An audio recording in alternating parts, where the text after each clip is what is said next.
প্রথম থেকেই ছিলেন আমার সাথে শুভেন্দুদা। হ্যাঁ। উনি আমার মেয়েকে বোন বলেন। তো কালকে আমি খুব খুশি হয়েছি। আমি চেয়েছিলাম মুখ্যমন্ত্রী শুভেন্দুদাই হবেন, কারণ উনি খুব লড়াকু মানুষ। আর তারপরে আর একটা কথা, যে মাসিমাকে অনেক প্রণাম আমি দূর থেকে।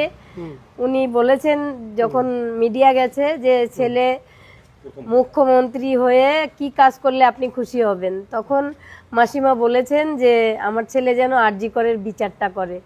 এটা আমি সত্যি খুব খুশি হয়েছি। মাসিমাকে আমি সামনে গিয়েও প্রণাম জানিয়ে আসব। আমি চাই স্বাস্থ্য দপ্তরের উন্নতি করতে, কারণ আমি জানতাম ওখানে আমার মেয়ে আমাকে বলতো যে স্বাস্থ্য দপ্তরের এত দুর্নীতি, যে স্কুলগুলো বন্ধ হয়ে গেছে সেখানে তালা খুলবে, যারা টিচার এতদিন রিক্রুটমেন্ট হয়নি তারা চাকরি পাবে এবং স্বাস্থ্য ব্যবস্থারও হালটা ফিরবে। কিন্তু কি দুর্নীতি আমার মেয়ে জেনেছিল যে তাকে আর পৃথিবীকে বাঁচিয়েই রাখা গেল না। আর তার জন্য আমাদের প্রাক্তন মুখ্যমন্ত্রী সেই হীরক রানী, তিনি এত মানুষের কোটি কোটি টাকা খরচা করিয়ে দিলেন।